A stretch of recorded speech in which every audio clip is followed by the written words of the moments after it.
Hi, I'm Joe Crabtree and I want to give you a quick overview of the setup I'm using for practice down here in London.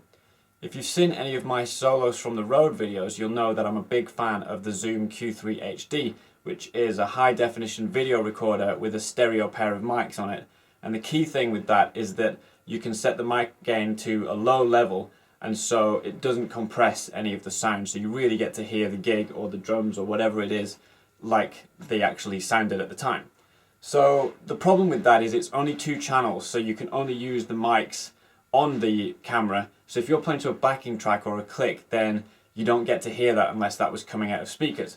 So my ideal setup is to be able to sit down and play the drums along to a click or a backing track, and then I want to record what I'm playing and be able to hear it back. So the Zoom H4N is perfect for this.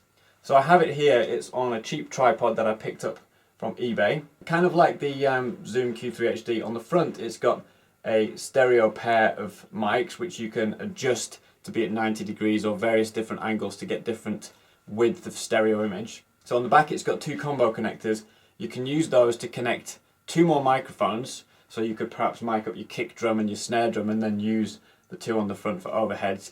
Well, the way I use it is I have a lead which goes from a mini jack, which is connected to my iPhone, to 2 1/4-inch jacks, and the 2 1/4-inch jacks go into the combo connectors.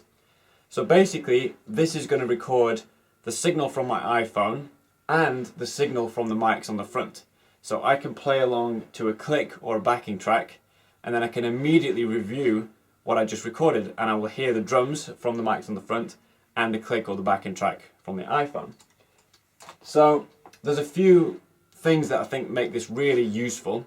One of them is you can monitor the sound as you're playing. So at the moment I'm just using these Vic Firth headphones for a quick way to hear what's going on, but they cut out quite a lot of the ambient sound. But because I've got this set to monitor mode, I actually hear the drums picked up through the microphones in the headphones, so I get a little bit of that live sound back. And I'm hearing the click on the iPhone.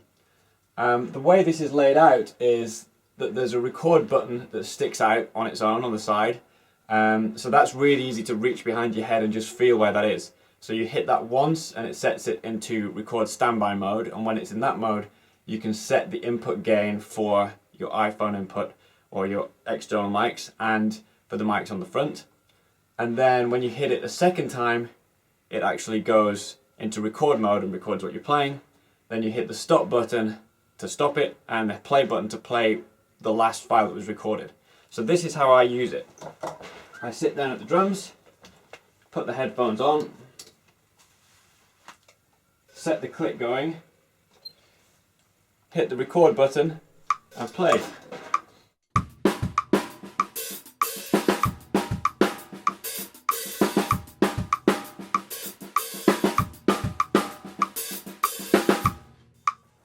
Stop the click, hit stop, and then hit play, and I can immediately review what I've just played. So then I can listen out for whether there's ghost notes that aren't quite in the right place, whether I'm rushing or holding back, what the balance of the kit sounds like from up here. So it's a really great tool for practice because you can hear exactly what you've just played, and you can hear how tight you are with the click or the backing track.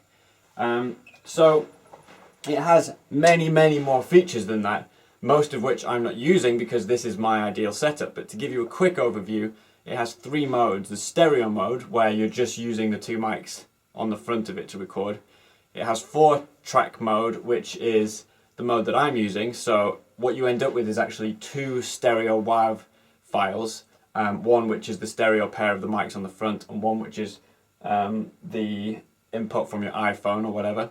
So if you want to do that on a computer, you get a copy of Cubase LE with it, so you can import those files in there and then mix them. So if you're recording to a backing track, for example, you can put it in the computer and then adjust the level of the drums versus the backing track. But when you hit play on here, you hear all 4 channels mixed together, so I get to hear the click and the drums. It's also got a multi-track recorder mode where you can use it to record more than 4 channels by gradually bouncing things down. And one thing that I think is really neat is you can use it as a USB interface. So I can actually connect this via the USB connection on it to my computer, and then I can either use these mics on the front and record straight into the computer, or I can plug an SM58 into one of the inputs on the back and use that, for example, to record a vocal mic. It's got a built-in tuner, built-in click, lots of other features, but like I say, I'm using it in a really basic, straightforward fashion, and it's a really great tool for practicing the drums and reviewing what you've done. So if you want to get yourself one of these, check out the links in the video description below.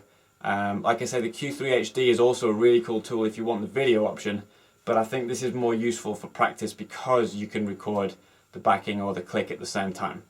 So thanks for watching. If you want to check out any of my other videos, head over to joecrabtree.com.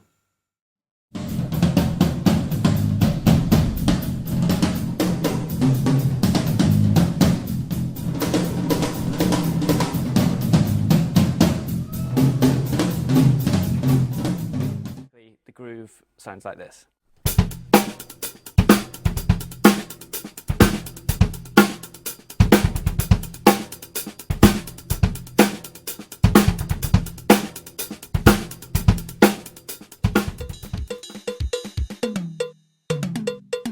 And then it will repeat that fill. So you could try and play along, and now it's going to create a new fill.